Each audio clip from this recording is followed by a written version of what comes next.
Good. All right. Okay, I hope you guys filled your glasses and are comfortable and back in your seat. We have a Roussan Mouvedre Viognier Marsan. Damn it! I was so close. What did I say, Mouvedre? Yeah, That's you're in that's the right. Jason's Yeah, you're in fault. the right region though. Yeah. Yes, man, I was so close. I was even trying to read it on the back of the bottle here, but I apparently screwed that up. So my apologies. No, no. But we are welcoming in Tyson with Copious Cellars. Yes, you brought in a really lovely array of white wines and a rosé, which I love to see. Yeah. I like the variety by all means, but I am definitely a white wine lover and connoisseur. Well, that's So, amazing. Thank you very much for having me. I yes. feel very grateful as being someone when I first fielded your call or email to be on board. I hadn't even sold a single bottle of my wine before. So Really? this is my very first vintage. Yeah. So yeah, That's this is exciting. yeah. So We caught you right at the beginning. you did. I haven't done an interview in a long, long time. So this is new to me. So for a while. You will be just fine. Yes, good, you yeah. will be just fine. Just here drinking wine, talking wine. I'm good. Yeah. Yeah, and about life. I mean, Yeah. that's what the beauty of this is. This is really about who, what, why, where, and how, and why you got going in this to begin with. And you have an emotional and a really nice story that I think originally probably is what caught my attention because I actually, I hate to say that I shop Eric Berg's like indie wine mixer, but I do. Eric's a good friend. Yeah. But I love all of these like independent small guys that are coming in to be part of his mixer, and you were one of them. And so I always kind of pay attention to who he's introducing before these events come up. And I noticed you and started. And thank you for having a nice website that has a story on it because that's really big Yeah. for me. Like I'm like, there's no story, there's no pictures. I'm probably out, and you get crossed off my list. So, I'm very big on stories as well. Yes. And so a connection to story. The brand has a connection. The wines that I'm making have a story. And so that is paramount to why I'm here today. And so, yeah. So let's dive into your story because it was very sweet, and I think it really speaks to what you're doing and why, and could inspire somebody else. Sure. I've came to wine more recently in life. No background in that at all. My background is graphic design, illustration, and Comic video books. and comic books. I worked in comic books for many years. You're my first comic book artist. I think that I've really probably have ever known, let alone makes wine. Yeah, and so that was my background. So I'm always been kind of a doer or a maker, and my family was kind of that way too. And my dad, when he retired, he started making wine. He just bought a kit wine, and he made some kind of shitty Cab Sauv, and I tried some, and I didn't even really drink that much wine back then, and the next year, because of his background in brewing, he recognized the brewing shop had grapes to purchase from Eastern Washington. So he actually up-leveled from kit to buying grapes and made some wine in that year. I'm like, hey, Dad, wow, this actually is pretty good. And so the following year, we went in together as like kind of a side project, something to do to hang out with my dad in his retirement. And I just had a blast just like learning and growing with him and trying new things over the years. We would try new grapes, new varietals, new places where the grapes were grown from, and just really kind of dove in. And unfortunately, my dad passed in 2018, and kind of unexpectedly, we had just started. It was in November. We had just started a Carmenere, and I had always told people that I'm a winemaker, like I like to make wine, and I realized really quickly that I didn't make wine. I hung out with my dad, and he was the winemaker, and he told me what to do, and I did, and I knew everything in the moment, but like when I walked away, like kind of like, with financial stuff, it just out of my mind. I don't understand it after the fact, and so I wanted to finish that wine, and my dad was a scientist, and he took, and this is the brand name where it comes from because I tell the story this way, he took copious notes of everything that we ever did. All the wines, he's got Google Docs, he's got spreadsheets, he's got, I still talk in the present tense sometimes too, I just recognize that. All of his books were just like highlighted and covered with notes and everything. So it was like this ultimate cheat sheet for me to download what was in his brain to understand how I could become a winemaker like him. And so I finished that Carbonara, and it came out really good. And I wanted to expand upon it. I wanted to grow, and so I took a deep dive into winemaking and expanding. And I started making all kinds of vintages of just different reds, whites, rosés, because I was just like in this learning and growth phase. And I really wanted to kind of know why some years we made really good wine, sometimes we made some kind of so-so wine, and sometimes not so good wine.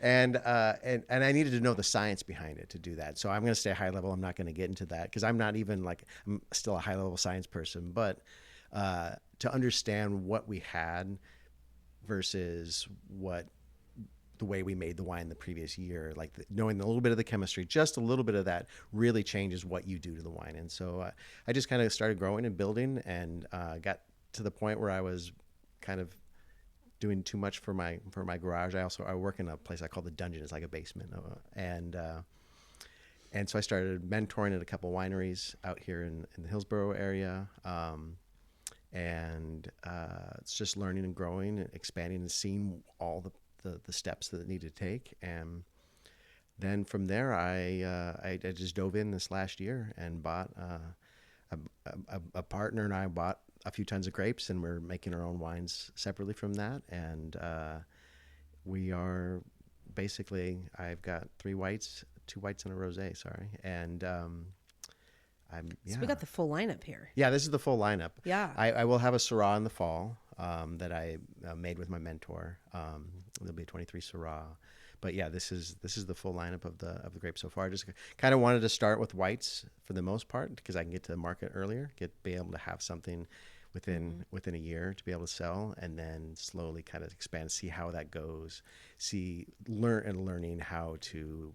Most importantly, what I'm learning now is how to sell the wine and get it in front of people. Just getting it out in front of people, and then I'll expand to the reds at a larger scale as we move forward. But yeah, it all started as just kind of hanging out with my dad, and now it's wanting to kind of continue that tradition, and now it's pretty much something that's I see as being my final chapter in work life. Like I kind of want that, so I'm transferring over from creative direction to this as what I want to be, that last chapter of, yeah.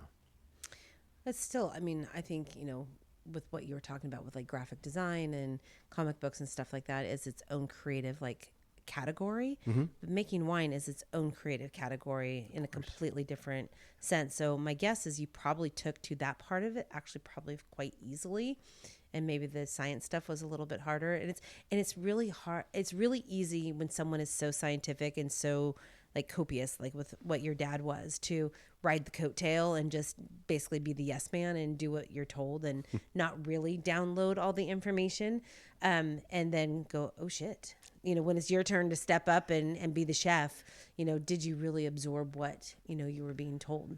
Oh yeah, and I had my release last month, and I had 75 people or so, friends and family kind of release, and it was such an amazing joy and relief for me to be able to share and with these wines with people that have known my journey.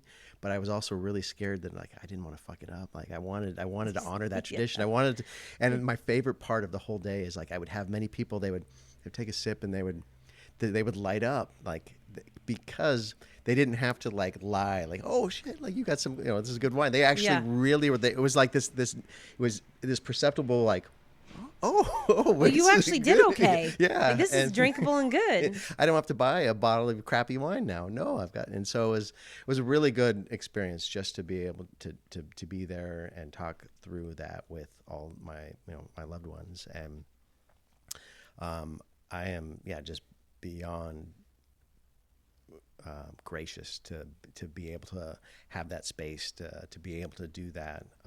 My wife has been the most supportive person to get me to do this. I wouldn't be doing this if it wasn't for her, because she basically kind of told me I had to do it. And so that's just been a really good journey so far. So the question is do you consider yourself a winemaker now?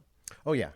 I went to my very first kind of party where people ask, what do you do? And so now I was able to say, I'm a winemaker, and then that makes it so much easier to have all those conversations because people know wine, they talk wine, or they have various levels. So, but it was a really kind of important moment for me, I guess, to have that kind of switch in my mind of like, I've been doing design and illustration and all that work for close to 30 years, and I still identify that. I did all the branding. And I love doing that work, and it's still a core part of who I am.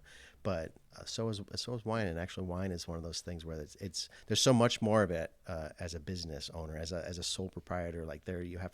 I was telling my friend the other day, like, when do I get to stop doing things every single day that it's novel, that I've never done this before? So, because it seems like it's like as things take so much longer for me, at least, to get started when you've never done it before. You like want to make sure you're doing it right and plan through it, and so eventually I'll get there. But like it's a lot of new right now. I think that's exciting, though. It is. Yeah. It's exciting, and it's also like all this personal growth that you're hitting, probably pieces of you that you didn't even know existed. Yeah. And I think that's what makes it that much more magical and exciting as like the road goes on, and you try new grapes, and you try new areas, and you may find something that you absolutely just fall in love with, and other things you're like, well, that was crap. We're not going to do that again. That is cooking wine right there. I mean, it probably is not going to be that bad, but you may not like that, that varietal that you chose that you personally don't like. And, but you get to choose what you do next. And I think that's what's actually kind of fun about it. Yeah, very much so. And so currently right now, these are 3 Rhone varietals grown in the Columbia Valley. And those were all intentional choices. Not that I have the major story connection between Rhone varietals, but is that I'm trying to find, there's a crowded market out here of Pinot, like it's Pinot land as it should be. And then you have a lot of people that are trying to go the complete opposite of that and try to do big, bold reds. And that's how they want to make their mark. And I feel like there's a space right now for the in-between. And Rhone is kind of that. It's not, the reds they're good and they're big, but they're not as big and bold as a Cab or a Merlot. And you can have some really great reds with the Rhone style Syrah and a Grenache or a Mourvèdre that you had earlier. Like those are really good as well. And they're a little bit different for people. And I think that a lot of people want something a little bit different. And then the whites themselves, a Viognier, as we were talking a little bit earlier before we got on the podcast, is that it's such a versatile grape, and the ones that are grown in the Columbia Valley, which is a warm weather area, mimic very closely to the actual southern France of Rhone. And so I wanted to try to kind of honor that style, whereas the cold weather, Willamette Valley ones are going to be a lot brighter, a lot more acidic, a lot more green apple, and I'm pulling more the classic French style of vanilla and oak and apricot, and there's a lot more complexity to it because they can sit on the vine there because it doesn't rain. It rains 8 inches a year where these grapes are grown. Yeah, it's probably pretty dry where it's at. Is that more like up in where exactly are this is Horse Heaven Hills. Oh, maybe, okay. Yeah. Yep.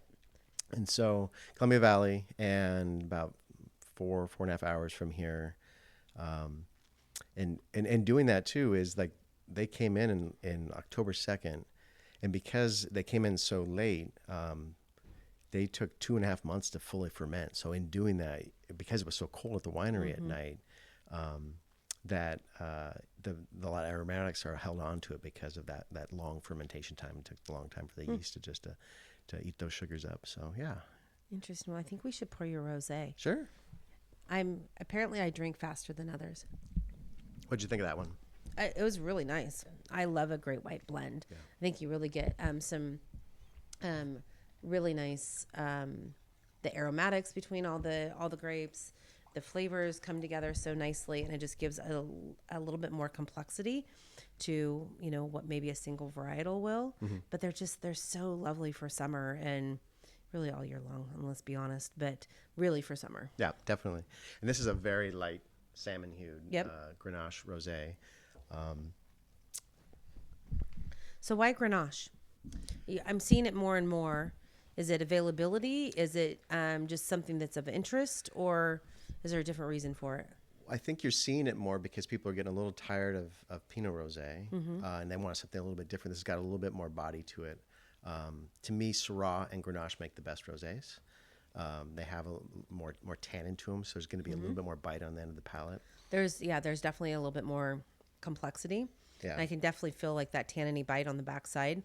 It's smooth, but it's there. You can tell that it has something to say. yeah, and I also put this in oak as well. All of these were actually aged in neutral oak, which is going to soften it just a little bit and give it a little bit of extra, maybe kind of vanilla notes, even though it won't really impart flavor being neutral. And traditionally, Grenache will give you like a strawberry or like a raspberry. This one for me is giving a little bit more grapefruit notes, a little bit more, but there's still some berry in there, and it's all very personal to everybody's palate too. So I don't try to like tell them what they're tasting before they taste it, but it's always fun to hear what people are saying and thinking about it. This was this wine, these grapes were the very first grapes in Eric's new facility at Ricochet. Are you making wine at Ricochet? Oh yeah. Oh, I was thinking you were up in Hillsborough at Resolute? Yeah. No, so Resolute's been a mentor to me, and the Syrah that I'm doing in the fall, I worked with him on. But all of these were produced and made here in McMinnville at Ricochet. You're a McMinnville winemaker. Yeah. I see. I snuck that one in. These grapes, so Eric had just moved into the new facility across the street from where he was at, and he had power, but he hadn't had the full power yet for the large machinery, the 50 amps. And so that had just been done 2 days before my grapes came in. And my grapes, and I had told him, they're about a week out. And then Walt, my vineyard partner, texted me, and he's like, I think they're ready tomorrow. So I had to text Eric. He was on the coast, and he's like, all right, okay, we'll figure it out. We're going to figure it out. You know Eric. Yeah. And like, so the grapes came in, and we decided we pressed them. We had to sit overnight on the skins, and we were gonna make it go be the first one through the press. And we ran it through, and nothing. It didn't start pressing. It was spent because it takes a little while to get going before the bladder will build up, and so it's kind of failed. And what we found out, long story, was that it was wired backwards. So Eric put it back together the right way. And being a winemaker, as I've learned now, is also being well. First of all, you're an expert at cleaning. Winemaking is 95% cleaning. Yes. But once you also, as Eric owns his own facility, you're now an electrician. You are a plumber. You're doing all this stuff. So there was this one moment where he's like, he rewired it the right way, and he's like, okay, either I'm going to destroy this $20,000 piece of equipment, or it's going to work. And so let's try it. So he pushed it, and it started working. And I was so worried because this now had sat for 5 more hours on skins that I thought I was going to have like the brightest rosé that existed, and what came out is the complete opposite of that. So yeah. It's really a nice light kind of rose gold kind of color. And I will say that Eric Berg has probably had more love on the podcast since I've met him than anybody else, because so many people work with him, and he's so involved in so many things, and he's been on the show a couple times talking about different stuff. So he's an amazing human. I mean, he fills the room too, whatever space that he goes into. Yes. He's there. Yes. But he's so giving and helpful, and he gave me an opportunity at his new vineyard, his new winery, and I had never made wine professionally before. And so, and he heard my story, and he was able to understand where I came from in the wineries that I had been volunteering at. And he could tell that I was really putting in the effort, and I was going to show up, and I was going to do good work, and I wasn't going to screw up his new facility. And so, yeah, he's just such an amazing person to the backs. You know, the indie wine mixer, yes, he puts it on, and he doesn't want necessarily to sit up there and say it's all me. He always will say it's us. This is us. I have the capacity to fill this room for us, but it's about you and the winemakers. And he has that that kind of philosophy of a rising tide rises all boats. And so, what's good for Copious, me being here on this podcast, or for him talking about indie wine mixer, and he was promoting the other et al wineries. There's 6 total. I should know that number off the top of my head, but there's a bunch. I can name them off of, but and he's promoting all of us. And so, and he doesn't have to, but that's where he kind of came up too. And so he's trying to kind of pay it forward as Yep. well. I think that's really something special about the Willamette Valley in general is there's a lot of that. There's a lot of pay it forward. There's a lot of people that are willing to help and, raise the ships, so to speak. And it's what makes this area special. And we've talked about it a lot on the show, but it's nice to see that it's still happening because usually these areas grow and they lose that kind of that squishy feel of wanting to kind of be that friend and that advocate for each other, and you still see that happening in the Willamette Valley, and I love seeing it. It is amazing. I've heard similar stories like Sonoma used to be that way, and it kind of went away when the money came in. Yep. And I hopefully it won't. I think we are a bit. We're unique up here in the Northwest, and hopefully that that kind of spirit can hold on as long as possible. But we have we've been making pretty amazing wine here now for over 50 years, and so hopefully that and that tradition is still strong, because it's not just Eric, right? It was Scott, like we mentioned, Scott at Resolute, or even Corey at Jackalope, or all these other wineries that I could another guy that has a big personality and is fun to hang with. Yeah. And the direct line of how I got to Eric is from Meg at Flip Turn, because I was helping her and Scott and Kevin do their white wine blend. I wanted to show up and help bottle that day, so I was doing it on the bottling line. And Megan kind of knew I was looking for a place, and she said, "You know what? My buddy Eric just emailed me today that he's looking for some people." And so I fired him off an email, and that's lo and behold, there you are. Yeah. Well, it's not a bad place to land by No, any not means, and so many of the people you just mentioned are all in that lovely circle of just great folks. Like, yeah, we had Meg on the show last year, and she's a ball of fire and doing big things, and it's fun watching all of you grow. Yeah. And start at this level to where you have one wine or three wines, and you're just getting going, and then I see you down the road 2 or 3 years, and you have this full lineup of of what you're now creating, and you have a tasting room, and you have or who knows what you're doing, because you all do completely different things and go down different paths. And I think that's what's fun for me. It's almost like a, I don't know. It's not like a mama bear watching, the cubs go on, but it kind of has that feeling to an extent because, whether I'm working with you on the insurance side or you've been on the podcast or we're just buddies and friends and I'm watching you grow and expand, it's really fun to watch what you blossom out to be. Yeah. Thank you. And I could see that being a really special too, being from your perspective, being part of that. And I'm glad that you wrote my business plan for me just there. And so I'll just have to align that. And there we go. Let's talk about this white blend. We kind of hit on it, and I completely screwed it up as far as what was in it. But why did you choose those? I know they're all Rhone, but is there a specialty as far as what you personally have tasted in the past and what you were wanting this to kind of reflect? Yes, MRV, Marsanne, Roussanne, and Viognier. So is a pretty classic Rhone blend. Sometimes you'll see a Grenache Blanc being thrown in there besides the Viognier. But most have heard of a GSM, which is the red version of the Rhone, which has the Mourvedre in it. Yep. And so this one you'll often see them grown together at vineyards, those three, Marsanne, Roussanne, and Viognier. And so having tasted that before was kind of that flavor profile of that's something that I'm interested in recreating. And the fun part was developing the blend and sitting there and I had samples all set out, my wife and I would pour a little 10 millimeter, and I would 10 milliliters this, 3 milliliters of that. So because so you're trying to find and just kind of find what is just makes them sing together. It's like making a food pairing, which is also a really fun experience as well. And generally you can easily go oh no, that's not it, and that's not it. But then it becomes okay, we're getting closer. And that was just a really fun. That's science, but not. It's just you're just kind of blending, taste testing. The one kind of tenet that I had in the back of my mind was to drop the Viognier a little bit because I'm having 100% Viognier as well. So I wanted separation between my white wines for palate, for people what they want more. But it ended up being generally that's the case, and so you have Marsanne and these three grapes specifically sing well together on the front and the palate, the middle of the palate, and the end of the palate. And one will bring minerality and kind of a nuttiness, and the other one, and then finish off with a little bit of the kind of the stone fruit of the Viognier. And so they all just kind of like a good white, like any good blend, they just kind of come together. Like either it's coffee or red wine or white wine. Like, I like coffee. Yeah.